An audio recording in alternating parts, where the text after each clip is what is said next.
Sekarang kita masuk ke materi di segmen ketiga. Di segmen ketiga ini kita akan membahas tentang paparan atau exposure. Jadi kalau misalnya kita punya bahaya, kalau berdasarkan gambar ini, bahwa bahaya ini bisa menjadi sebuah risiko apabila terjadi kontak atau paparan di dalamnya. Jadi misalnya kita ada bahaya nih, tapi kita tidak ada kontak dengan bahaya tersebut, itu tidak akan menimbulkan risiko. Kalau misalnya kita ada sumber bising nih, katakanlah di suatu tempat gitu. Tapi ternyata kita jauh dari ruangan itu terus terpisah dengan tembok, kita tidak mendengar sama sekali, itu berarti tidak ada kontak. Itu tidak ada risiko. Atau misalnya ada api di satu tempat gitu, tapi kita berada di ruangan lain yang tidak ada kontak dengan bahaya tersebut, itu juga tidak akan menimbulkan risiko. Jadi pada dasarnya adalah yang disebut dengan risiko itu akan ada apabila bahaya itu terpapar. Bahaya itu akan kita terpapar oleh bahaya tersebut. Kalau berdasarkan definisi bahwa paparan adalah kontak antara material kimia, biologis atau sifat fisik dengan batasan luar dari organisme. Jadi definisi yang pertama ini jadi ada kontak di situ.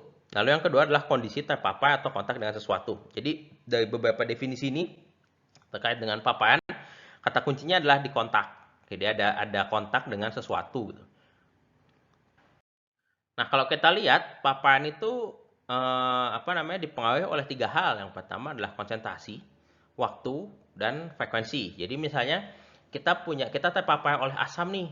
Kalau misalnya kita terpapar oleh asam konsentrasinya rendah, itu efeknya, risikonya akan beda apabila dibandingkan dengan kalau misalnya zat asamnya memiliki konsentrasi yang tinggi. Atau misalnya terkait dengan waktu, misalnya kita menerima kebisingan katakanlah 85 desibel selama 8 jam gitu. Nah, kalau misalnya 8 jam ini efeknya paparan 8 jam ini akan berbeda dengan kalau kita terpapar katakanlah 10 jam. Gitu. Jadi ada faktor waktu di dalamnya. Dan yang ketiga adalah frekuensi. Frekuensi itu menggambarkan seberapa sering kita kontak dengan bahaya tersebut. Gitu. Semakin tinggi frekuensi kita, maka semakin tinggi kemungkinan kita untuk berisiko mendapatkan sesuatu dari bahaya tersebut.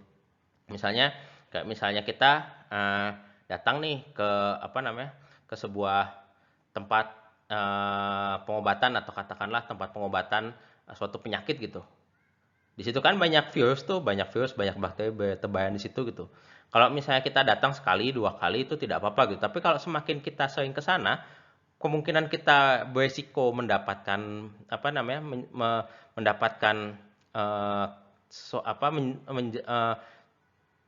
kemungkinan kita untuk risiko kita untuk mendapatkan penyakit tersebut bisa semakin tinggi gitu. Jadi ini adalah contoh bagaimana paparan dipengaruhi oleh frekuensi kedatangan kita.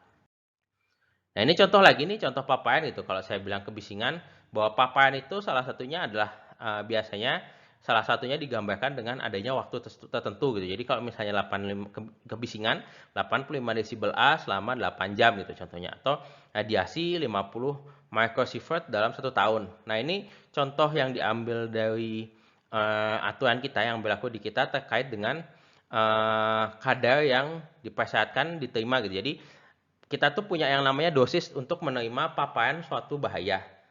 Nah, si paparan itu juga salah satunya dipengaruhi oleh waktu. Semakin lama, semakin banyak waktu kita terpapar, maka dosis yang kita terima akan semakin besar. Ini contoh yang untuk material bahan kimia, misalnya sulfur, kadar yang maksimal yang dipersyaratkan itu 0,1 keterangan 24 jam gitu. Jadi kalau misalnya kita ada di satu tempat,